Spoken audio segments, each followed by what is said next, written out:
ফিরে এলাম বিরতির পর। বাংলা বলছেতে যে নতুন প্রপোজড যে বিল, সিনেমাটোগ্রাফিক যে অ্যাক্ট, সেটাকে নতুন আকারে নিয়ে আসার ক্ষেত্রে একটা আইন প্রণয়নের কথা ভাবছে কেন্দ্রীয় সরকার, যা নিয়ে গোটা দেশ জুড়ে বিতর্ক শুরু হয়েছে। প্রশ্ন আসছে, পলিটিক্যাল সায়েন্সের বিখ্যাত ব্যক্তিত্ব রজনী কুঠারি একসময় বলেছিলেন যে কংগ্রেস সিস্টেম অফ ইন্ডিয়া, স্বাধীনতার পর থেকে ভারতবর্ষে দীর্ঘদিন কংগ্রেস রাজত্ব করেছিল এবং বলাই হতো যে কংগ্রেস সিস্টেম অফ ইন্ডিয়া। 7 বছর ধরে আমরা বিভিন্ন ক্ষেত্রে দেখতে পাচ্ছি যে তার একটা বিপরীতে বিজেপি সিস্টেম অফ ইন্ডিয়া। এই বিজেপি সিস্টেম অফ ইন্ডিয়াতেই সময় এই 7 বছর যখন মন্ত্রিসভার বয়স অতিক্রম করছে, ঠিক সেই সময় এই বিলটাকে নিয়ে আসার মানেটা কি, এ বিষয়ে চর্চা হচ্ছে। এর পরিপ্রেক্ষিতটাও অনেকগুলো ক্ষেত্রে ইঙ্গিত বিভিন্ন জায়গায়, এবং এই 7 বছর ধরে আমরা সাংস্কৃতিক জগতে দেখেছি তীব্র মতাদর্শগত লড়াই দেখতে পাচ্ছি। লেখার ক্ষেত্রে, চলচ্চিত্রের ক্ষেত্রে যাদবপুর বিশ্ববিদ্যালয়ে একটা ছবিকে আটকে সে কি ধুন্ধুমার কাণ্ড হয়েছিল আপনারা দেখেছিলেন। প্রায় 3-4 দিন ধরে সমস্ত নিউজ চ্যানেলগুলোকে লাইভ করতে হয়েছিল। সেই ঘটনা পরিপ্রেক্ষিতে এতটাই উত্তেজনা ছড়িয়েছিল। আমাদের সঙ্গে যোগ দিয়েছেন, রয়েছেন ভার্চুয়ালি, রয়েছেন আমরা তার সাথে কথা বলবো। সুজয়, আমি এই ক্ষেত্রেই আসবো। এই যে একটা আমরা স্বাধীনতার পর থেকে দেশে বিভিন্ন কত ধরনের সিনেমা দেখেছি, মানে কত নাম বলবো, যে যেখানে ভারতবর্ষের জ্বলন্ত সমস্যাগুলো উঠে এসেছে, কত বোল্ড সেগুলো, আন্তর্জাতিক ক্ষেত্রে সুনাম অর্জন করেছে এই সিনেমা।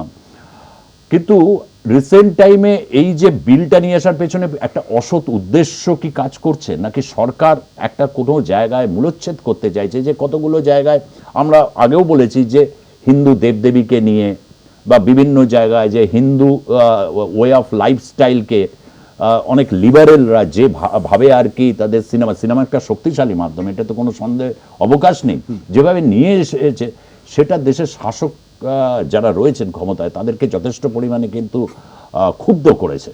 এরকম একটা জায়গা থেকে কি এটা একটা বলা যেতে পারে রিটালিয়েশনস বা হচ্ছে একটা মানে ক্রিয়ার প্রতিক্রিয়া হিসেবে আসতে চলেছে? হতে পারে। এইটা তো অস্বীকার করার উপায় নেই যে তথাকথিত যে লিবারেলস আমরা বলি, যে তাদের ভাবনা চিন্তা, তাদের জ্ঞান বুদ্ধি সম্পর্কে সন্দেহ নেই, কিন্তু একটা একদেশদর্শিতা রয়েছে তাদের মধ্যে, একমুখী ভাবনা রয়েছে। এবং তুমি যেটা বললে যে হিন্দুত্ব, হিন্দু জীবনযাপন, তার প্রতি একটা অবজ্ঞা রয়েছে, এটা অস্বীকার করার উপায়, যাদের তুমি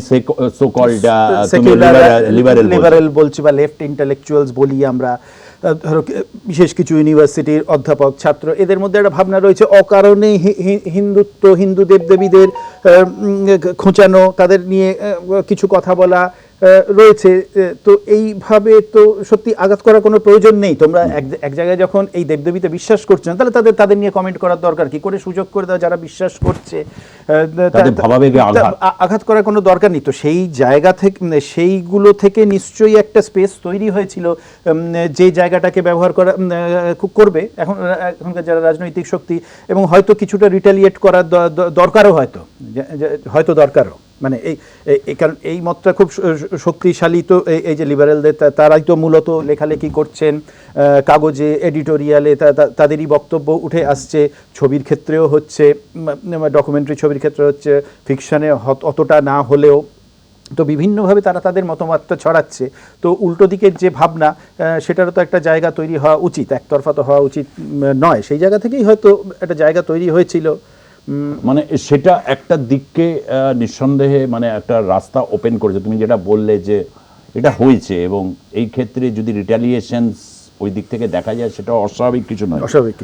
প্রশ্নটা শুধু যারা এখন আসবেন সেন্সর বোর্ডে, আমরা দেখেছি অতীতে অনেক বিভিন্ন পেশার মানুষজন সেন্সর বোর্ডে, এবং বেশ কিছু ছবি নিয়ে বিতর্ক হয়েছে, কিন্তু সেন্সরশিপ কিন্তু তারা সেটা মানে সার্টিফিকেটটা তারা বার করতে পেরেছিলেন।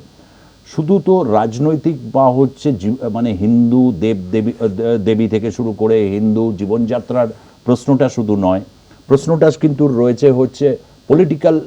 এমনিতেই আমাদের দেশে রাজনৈতিক সিনেমা খুবই কমে গেছে, হয় না, তারা মানে প্রযোজকরাও সেরকম এগিয়ে আসেন না সেরকমভাবে কিছু ছবি এরকম করতে, বা এমন কিছু বলিস জাতপাতের সমস্যা নিয়ে আমাদের দেশে এটা একটা বড়সড় সমস্যা। কোথাও কি এই ধরনের কিছু ছবির ক্ষেত্রে আগামী দিনে মানে পাবন্দি লাগবে? এবং সবচেয়ে বড় কথা হচ্ছে যে ভায়োলেন্স সেক্সের ক্ষেত্রে ছুতমার্গিতা কি মানে বাড়তে পারে এই যে ধরনের যে ধরনের সেন্সরশিপে যেভাবে ক্যাটাগরাইজ করা হয়েছে ইউএ এবং কতগুলো এজ গ্রুপ অনুযায়ী সেটা করা হয়েছে, সেটা কি লাগতে মানে চলেছে? না, রাজনৈতিক ছবি তো সেভাবে কখনোই হয়নি ভারতবর্ষে। হয়েছে টুকটাক কোনো ব্যক্তি হয়তো সাধারণভাবে, কিন্তু কখনোই যে প্রবলভাবে এসছে ভারতীয় ছবিতে তা নয়। অন্যান্য অনেক দেশে যেটা দেখেছি, যখন সেন্সার এত করা ছিল না, নাকি সেন্সার হয়তো সবসময় করা, সেন্সার অ্যাকচুয়ালি যে আইনটা আমরা পড়লাম যে 81 সালের যে কথা, তার মানে কিন্তু সেন্সার সবসময়ই করা।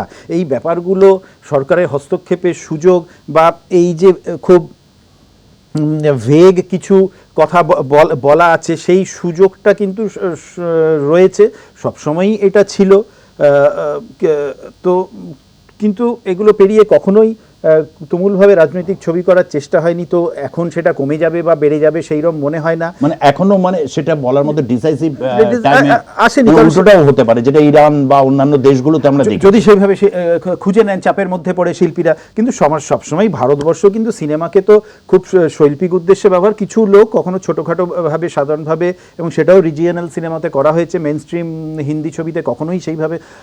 হয়তো কিছু বিষয় নিয়ে, সামাজিক বিষয় নিয়ে বিমল রায়, রাজ কাপুর এরা করেছেন। আমি সুজয় তোমার কাছে আবারও ফিরবো, তবে এই মুহূর্তে আমাদের সঙ্গে যোগ দিয়েছেন, ভার্চুয়ালি রয়েছেন সেন্সর বোর্ডের প্রাক্তন সদস্য অমল ঘোষ। অমল বাবু, আপনাকে স্বাগত জানাচ্ছি আর প্লাস নিউজে।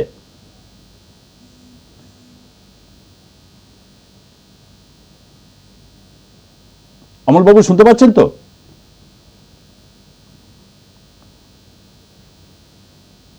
অমল বাবু শুনতে পাচ্ছেন?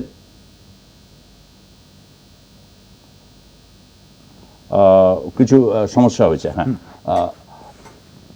এই যে প্রশ্নটা হচ্ছে যে আমরা যদি দেখি পাকিস্তান, বাংলাদেশ, মাঝখানে ভারত, এবং এইসব দেশে যে ছবি, বাংলাদেশেও বেশ মানে ইন্টারেস্টিং ছবি হচ্ছে। সাম্প্রতিক সময় অজ্ঞাতনামা বলে একটি ছবি দেখেছি, সেখানকার বাংলাদেশের যে প্রশাসন এবং পুলিশ ব্যবস্থা, তাকে একেবারে এরকম তীক্ষ্ণ কষাঘাতে বিদ্ধ করা, এবং কি পরিস্থিতি সেখানকার হচ্ছে যারা বাইরে কাজ মানে পরিযায়ী শ্রমিক হিসেবে বাইরে যান, তাদের পরিস্থিতিটাকে তুলে দেওয়া। তো আমাদের দেশে এই ধরনের ছবি সংখ্যায় অল্প হলেও কিছু হয়েছে। আগামী দিনে যদি এই ধরনের সেন্সরশিপ বা সরকার যদি বেশি স্পর্শকাতরতা দেখায়, কারণ এই ধরনের আইন করার উদ্দেশ্যই তাই, যে অনেকগুলো মত প্রকাশগুলোকে কোথাও একটা জায়গায় আটকে দেওয়া, তাতে কি একজন, তুমি চলচ্চিত্র একজন সম্পাদক, কোথাও কি একটা কোনো জায়গায় মনে হয় না যে একটা আমরা কোথাও বিপদের মধ্যে গিয়ে এসে দাঁড়াচ্ছি? না, আমি যেটা বারে বারেই বলছি, বিপদটা সবসময়ই ছিল, কিন্তু এই বিপদটা ছিল মানে সেন্সার থাকা মানেই বিপদটা থাকা। তো সেটা যৌক্তিকতা, প্রয়োজনীয়তা ভারতবর্ষে সেটা নিয়ে আমরা আলোচনা করেছি। তো বিপদ ছিল যাদের যাদের করার হয়েছে, এর মধ্যে থেকেই করেছে। কারো যদি সেই প্যাশনটা থাকে, সেই বিষয়টা নিয়ে বা ইস্যুটা নিয়ে বলার মতো সেই ভেতরে তাগিদ হয়, সে বলবেই, কিন্তু নানাভাবে বলবে, কোনোভাবে। সিনেমা তো বলবে, কিন্তু সিনেমা তো একটা এক্সপেন্সিভ মিডিয়াম অধিকাংশ ক্ষেত্রে। সিনেমা কিন্তু এখন আর এক্সপেন্সিভ মিডিয়াম নয়। হ্যাঁ, রিলিজ করানো হয়তো কঠিন, কিন্তু এখন তো মোবাইল ফোনেও ছবি করা যায়। কেউ যদি ইস্যুটাকে সেইভাবে কাউকে আঘাত করে, কারো যদি কিছু বলার থাকে, কোনো শিল্পী তো পথ খুঁজে নেবেই। এবং এখন আগে তো না, আগে খুবই কস্টলি ছিল, এখন তো মোবাইল ফোনে করতে পারছি। ডিজিটাল ক্যামেরা আসার পরে বাড়িতে বাড়িতে বন্ধু বান্ধবদের কাছে ডিজিটাল ক্যামেরা রয়েছে, নিজের বাড়িতে বসে এডিট করতে পারছি। সুতরাং, এবং সেটা আমি ইউটিউবে ছাড়তে পারি, ছবিটা রিলিজ না করাতে পারি, আমি লোকের কাছে ঠিক পৌঁছে যেতে পারবো। কিন্তু সোশ্যাল মিডিয়া থেকে শুরু করে সমস্ত জায়গাতেই কিন্তু এখন কড়া আইন নিয়ে আসা হয়েছে, এবং তারা বাধ্যও হয়েছে সেটা মেনে নিতে। এবং বিভিন্ন জায়গায় যেরকম সেখানে হচ্ছে বসানো হয়েছে অনেকটা মিডিয়েটার আর কি, তাদেরকে বসানো হয়েছে, যে অম্বুডসম্যান যাদের বলা হয় আর কি, তারা এটা মানে কোনো কিছু বিতর্ক হলে তারা সেই ব্যাপারে হস্তক্ষেপ করবেন সোশ্যাল মিডিয়ার মধ্যে। সিনেমাতে এরকম আছে, এমনি কতগুলো প্রযুক্তি অর্থ জোগাড় করে পেরিয়ে, তাকে আমি মেন স্ট্রিম সিনেমার কথাই বলছি, সিনেমা অ্যাজ এ এন্টারটেনমেন্টের কথাই বলছি। সেখানে অনেকগুলো জায়গায় যদি এন্টারটেনমেন্ট ভ্যালুসকে, যে জায়গাটায় তুমি মানে পয়েন্ট আউট করতে চাইলে এন্টারটেনমেন্ট ভ্যালুসকে, কতিপয় লোক, সেন্সার মানে কতিপয় একজন বা দুজন, তারা দেখছেন, দেখে একটা সার্টিফিকেট দেবেন, তার মর্জির উপর অনেকটা নির্ভর করছে, এবং তিনি দিলেন, সেটা দিয়ে আবার যদি কোনো বিতর্ক হয়, সেটা আবার সেন্সারের জন্য আবার পুনরায় যেতে হবে।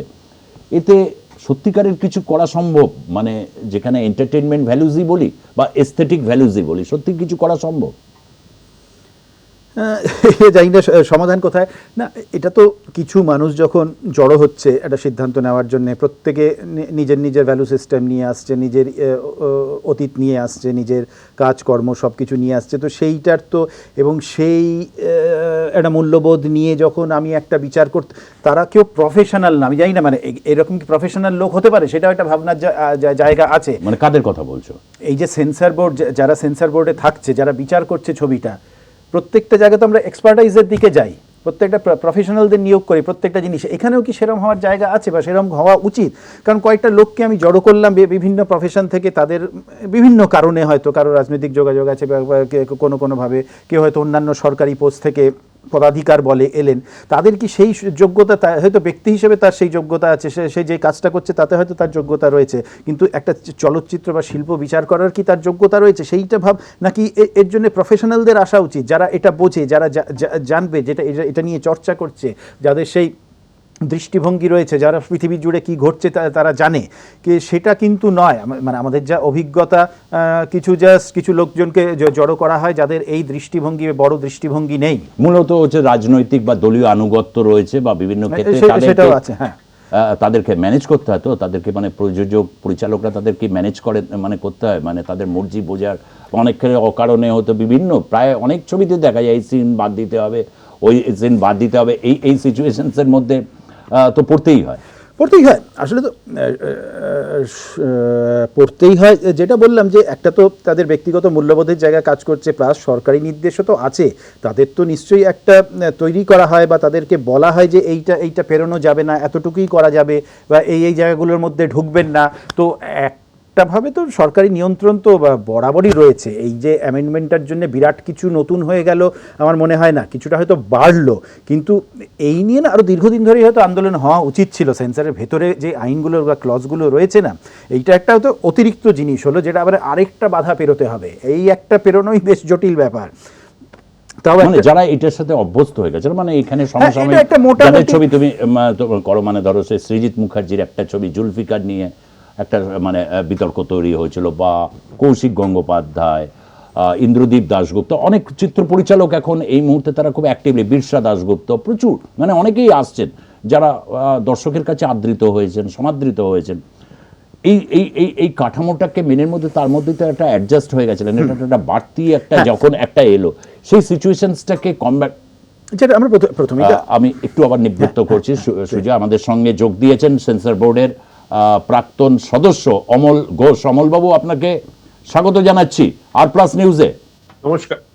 নমস্কার অমলবাবু, আমরা দীর্ঘক্ষণ চর্চায় এই বিষয়টা রয়েছে, এই যে নতুন যে প্রপোজড যে বিল, সিনেমাটোগ্রাফিক অ্যাক্ট, যেটাকে কেন্দ্রীয় সরকার নিয়ে আসার কথা ভাবছে, এতে অনেকেই মনে করছেন যে ভারতবর্ষে তো একটা সেন্সরশিপ তো রয়েছেই, মানে একদম প্রথম থেকেই রয়েছে, সেই সেন্সরশিপের ক্ষেত্রে আবার কি প্রয়োজনীয়তা হলো যে যেখানে প্রযোজক বা পরিচালকের অ্যাপেলেট বডিতে যাওয়ার মানে কোনো সংস্থান থাকবে না, বা ছবিটা সেন্সর হবার পর আবার কোনো নিয়ে হলে প্রদর্শনের সময় কোথাও কোনো বিতর্ক তৈরি হলো বা ঝামেলা হলো, আবার সেটাকে সেন্সরের কাছে নিয়ে আবার সেন্সর করাতে হবে, এই মানে এতগুলো প্রসেস ঠিক কিসের জন্য? মানে এটা আখেরে কতটা লাভ দেবে আমাদের?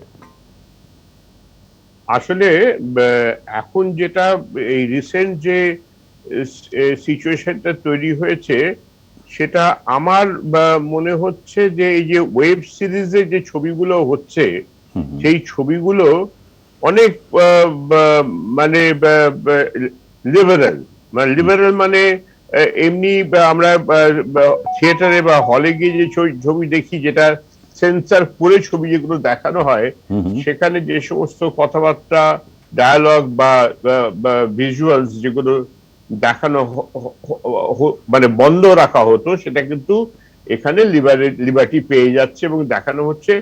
আমার যতদূর আমি জানি, শুনেছি যে কিছুদিন আগে একটা ওয়েব সিরিজ, কি নামটা ভুলে যাচ্ছি, সেটা নিয়ে একটা বিতর্ক তৈরি হয়েছে এবং তারপরে সেটাকে বোধহয় কদিনের জন্য বন্ধ রাখা হয়েছিল।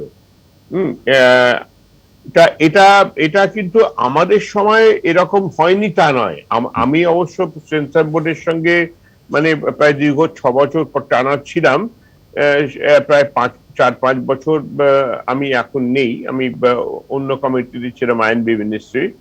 কিন্তু যোগাযোগটা এখনো কিছুটা আছে। তবে তখনকার কথা বলতে পারি, তখন কিন্তু আমরা খুব কশাস থাকতাম, মানে বোথ অডিও অ্যান্ড ভিজুয়াল দুটো সম্বন্ধেই। মানে যখন ছবি চলতো, মানে তার সেই যখন যখন ছবি দেখার মধ্যে আমরা বোর্ডের যে সমস্ত মেম্বাররা ছিলাম, সেই বোর্ডের মেম্বারদের মধ্যে সে ভালো খারাপ সব ছবি দেখতে হতো, বাজ বিচার করা হতো না, মানে দেখতেই হতো। কারণ এবং দেখতে হতো এই জন্যে যে খুব খারাপ ছবি কিন্তু তবুও দেখতে হচ্ছে, তার কারণ ছবিটা যখন হলে যাবে সেখানে যেন কেউ কোনো প্রশ্ন না তুলতে পারে যে এইটা ছাড় কি করে ছাড় পেলো।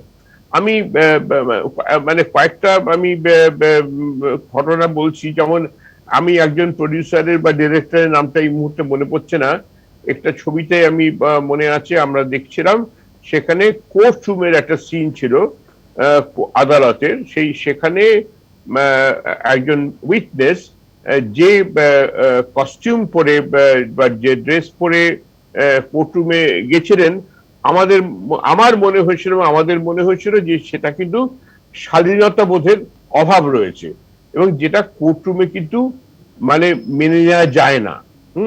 তো আমি প্রশ্নটা তুলতে আমার সঙ্গে অন্য মেম্বার যারা ছিলেন তারা সহমত হয়েছিলেন, কিন্তু প্রডিউসার খুব রেগে গেছিলেন। প্রডিউসার রেগে গিয়ে অন্য কারোর নামে কমপ্লেন করেননি, আমার নামে কমপ্লেন করেছিলেন টু দ্য হায়ার অথরিটি। আমাদের সেন্সর বোর্ডের যেটা ইস্টার্ন জোনের যে সেন্সর বোর্ডটা আছে, যার অফিস হচ্ছে এসপ্ল্যানেড ইস্টে, তো সেখানে যেমন একটা বোর্ড আছে ইস্টার্ন রিজিয়নের, তেমনি তার উপরে একটা রিভিউ আরেকটা কমিটি আছে। মানে কেউ যদি স্যাটিসফাইড না হয় তখন আপনার one can apply to that higher authority, এবং সেখানেও যদি না সলভ হয় তাহলে একদম দিল্লিতে আইএনবি মিনিস্ট্রির ওখানে যাবে। না, ঘটনা হচ্ছে যে এই এই এই প্রডিউসার ভদ্রলোক খুব ইনফ্লুয়েন্সিয়াল ছিলেন, আমি নামটা মনে করতে পারছি না, মনে করলে বলতাম না। তো তিনি আমার নামে কমপ্লেন করলেন যে আমি বায়াসড হয়ে ওনার ছবিকে আটকাবার চেষ্টা করছি, এবং নানা রকম উনি কথাবার্তা আমার নামে বাইরে বলতে আরম্ভ করলেন। এবং সবচেয়ে বড় কথা, সেই সময় আমাদের এখানকার গভর্নমেন্ট অফ ইন্ডিয়ার যে ইনচার্জ ছিল সেন্সর বোর্ডের রিজিয়নাল অফিসার, তাকে একটা চিঠিও দিয়ে, অফিসিয়ালি চিঠি, এবং copy to the government of India INB ministry. তার ন্যাচারালি আমাকে জিজ্ঞেস করা হলো যে আপনার কি বক্তব্য। আমি জানাম ভাই যে আমার বক্তব্য তো খুব পরিষ্কার, আমি তো যা আমার বক্তব্য সেটা আমি লিখেই দিয়েছি, যে এরকম নয় যে শুধু আমাদের যে কমেন্ট যেটা করতে হয়। তো আমি শুনলাম যে সেই ভদ্রলোক থ্রেট করেছেন, বলেছেন যে ও আমি ঠিক পাস করে নেবো, আমি পাস করিয়ে নেবো। ভালো কথা। তা আমি মানে আমার কিন্তু খুব রোগ চেপে গেল যে আমি ছবিটা যে রিলিজ করবে, যখন দেখলাম ছবি রিলিজ করবে, তো আমি প্রথম শো যেটা আমাদের এই ছবিটা রিলিজ করেছিল আমাদের সাউথ ক্যালকাটায় গড়িয়াহাট রোডে একটা কি লন্ডন প্যারিস বলে একটা মুক্তি হল না কি একটা হল আছে, সেই হ্যাঁ সেই হলে রিলিজ করেছিল। তা আমি শোতে প্রিমিয়ার আমি তখন গড়িয়াহাট থানার আন্ডারে ওঠা।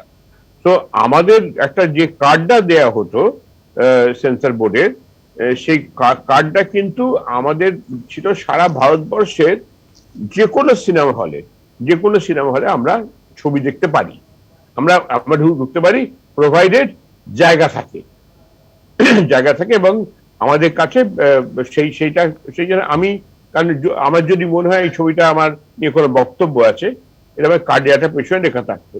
আমি গড়িয়াহাট থানার ওসিকে তখন বলেছিলাম, তদন্ত ওসি খুব সম্ভবত দুলাল ঘোষ নাম ছিল, তাকে বলেছিলাম ভাই আমাকে একটু এই শো এর একটা এন্ট্রি ব্যবস্থা করে দিন। তা উনি আমাকে হলের ম্যানেজারের সঙ্গে বা মালিকের সঙ্গে কথা বলে আমাকে ঢোকার ব্যবস্থা করে দিয়েছিলেন। আমি পৌঁছে গেছি। এবারে আমি মানে আমি পৌঁছেছি এবং প্রডিউসার তখন সবাইকে রিসিভ করছে। আমাকে দেখে খুব হতবাক, বসে বলছে যে আপনি কি করে, আপনি কেন এসছেন, কিভাবে, কি ব্যাপার? হ্যাঁ, তো আমি তো কোনো কথা বলে আমি আমার কাজ করতে এসেছি বলে আমি সঙ্গে যে পুলিশ অফিসার ছিল আমার, হ্যাঁ, তাতে প্রডিউসার আরো খেপে গেল। এবং আমি যে সিনটার কথা জন্য আমার আপত্তি ছিল সেটা কিন্তু ইন্টারফেয়ারের আগেই এসে গেল এবং দেখলাম যে না, ও মুখে যাই বলুক কিন্তু ওটাকে কেটে দিয়েছে। সো ন্যাচারালি আমার তো কাজ শেষ, আমি বেরিয়ে চলে এলাম। তারপরেও অনেক কথা আমার নামে বলেছে, কিন্তু আমি উনি গায়ে মাখিনি। এটা গেল একটা দিক। আর একটা দিক হচ্ছে যে অনিন্দর ছবি, কি নামটা ছবিটার মনে পড়ছে না, অনিন্দর একটা ছবিতে একটা জায়গা, একটা ডায়ালগে একটা গানের মতো শর্ট ছিল একটা, যেখানে একটা ওই ঠাকুরের একটা কথা আছে না, যত মত তত পথ। হ্যাঁ, তা সেইটা ও যত মদ তত পদ দিয়েছিল। আমি অনিন্দ করে অনিন্দ এটা রাখা যাবে না, ওটা বাদ দিতে হবে। সো অনিন্দ এগ্রিড এন্ড এটা বাদ দিয়ে দিয়েছিল। হ্যাঁ, আর একটা হচ্ছে কৌশিক। আমার প্রশ্ন অমল বাবু, এইখানে যে হ্যাঁ। এরকম তো আমাদের সেন্সরশিপে সেখানে প্রযোজক পরিচালকের বিভিন্ন মত বা হচ্ছে তারা সেন্সর, আপনারা যখন সেন্সর বোর্ডে মেম্বার আপনারা ছিলেন বা এখন যারা রয়েছেন, তাদের একটা দৃষ্টিভঙ্গি থেকে একটা মনে হওয়া থেকে এই সংঘাত থাকে, কিন্তু কেউ একটা মানে এরকম পরিস্থিতি তৈরি হওয়ার জন্যে বা এই আইনটা যদি আসে, তাহলে কি আপনি বলবেন যে শুধুমাত্র এই ওয়েব সিরিজের কারণে এই আইনটা এলো বা আসতে চলেছে? আমি সে কথা বলছি না, না, সেটা বুঝতে পারছি। কারণ আমি বলছি যে তখন তো ওয়েব সিরিজ ছিল না, তখন তো হলে ছবি ছিল, কিন্তু এই তখনও বেশ আইনটা ভালোভাবেই ছিল, কিন্তু ভালোভাবেই ছিল, কারণ যেমন রিলিজিয়নের দিক থেকে আমরা যদি দেখতাম তখন কিন্তু বিজেপি গভর্নমেন্ট দিল্লিতে এসে গেছে। আমি সেটাই বলার চেষ্টা করছি। ওকে, ধন্যবাদ অমল বাবু। আপনার কাছ থেকে মতামত আমরা যা শুনলাম তাতে নিঃসন্দেহে অনেকটা আশ্বস্ত হবার মতো যেমন একটা দিক রয়েছে, কিন্তু এটা একটা বিতর্কিত একটা পরিস্থিতি তৈরি হয়েছে। সুজয়, একেবারে শেষ লগ্নে এসে পৌঁছেছি। তুমি প্রথম থেকেই বলেছো যে সেন্সরশিপ রয়েছে এবং সেই ব্যবস্থার সাথে হাইড অ্যান্ড সিক, কখনো বোঝাপড়া, কখনো হচ্ছে কেন একজন পরিচালক চাইবেন তার ছবি মানুষ দেখুক, প্রথম তা সে যে পরিচালকই হোক। একজন প্রযোজক চাইবেন তিনি যেটা লগ্নি করেছেন তার ছবি দেখুক এবং হচ্ছে তিনি মানে পয়সা তিনি ফেরত পান, তিনি ব্যবসা করবেন। এই যে একটা ব্যবস্থার মধ্যে কোথাও মানে এই ধরনের আশা বা এটাকে নিয়ে এলে এটা অনেকটা হচ্ছে গোদের উপর বিস্ফোরার মতো একটা পরিস্থিতি না তৈরি করে ফেলে, তাই তো? মানে এরকম কি আমরা বলতে পারি? একদমই, এটা তো একটা অতিরিক্ত চাপ তৈরি হলো, এ বিষয়ে তো সন্দেহ নেই। আগের যে চাপটা ছিল বা ব্যাপারটা ছিল তার সাথে তো, যেটা আমরা প্রথম থেকেই বলছি, একটা মোটামুটি বোঝাপড়া হয়ে গেছিল। এইটা আবার তো একটা নতুন করে একটা নতুন জায়গা, এটা সামগ্রিকভাবে খালি শিল্পের ওপর না, বাণিজ্যের ওপরও এটার একটা প্রভাব পড়বে। তো এবং কিছু কিছু সুযোগ সন্ধানী এটাকে সুযোগ লাগিয়ে ব্যক্তিগত উদ্দেশ্য হতে পারে, ব্যবসায়িক উদ্দেশ্যেও রাইভালসরাও কাজে লাগাতে পারে। মানে সুযোগ সন্ধানী মানে আমরা চারিদিকে গোটা দেশে যেরকম দালাল রাজ দেখতে পাচ্ছি, যে ভবিষ্যতে না এটাকে কেন্দ্র করে আর কি সেন্সর এবং সেন্সর বোর্ডকে কেন্দ্র করে না একটা এরকম দালাল রাজ মানে তৈরি হয়ে যায়। একে আটকে দেওয়ার জন্য বলো আমরা একটা উত্তেজনা তৈরি করছি, তো এদেরকে আটকে দেবো, এর ছবি আটকে যাবে, একটা ব্যবসায়িক রাইভালরির জায়গা থেকে হতে যাই না, মানে একটা হতে পারে। আমরা জানি যে আগামীর পৃথিবী, বিশেষ করে হচ্ছে নিউ নর্মাল, এই যে পৃথিবী, বিনোদন শিল্প থেকে শুরু করে চলচ্চিত্র শিল্প এবং হচ্ছে ওয়েব সিরিজ, যেগুলো আজকের এই যে ডিজিটাল প্ল্যাটফর্ম এক বিশাল ব্যাপ্তি নিতে চলেছে, বহু মানুষ সেখানে আসবেন। ঠিক সেই সময়ের একটা পরিপ্রেক্ষিতকে কি দেখেই এই ধরনের একটা বেশ কড়া ডোজের একটা বিল, সিনেমাটোগ্রাফিক অ্যাক্ট 2021-কে নিয়ে আসতে চলেছে। আরও বিতর্ক হবে, আরও সামনের দিকে আমরা এই বিষয়গুলোকে জানানোর চেষ্টা করব।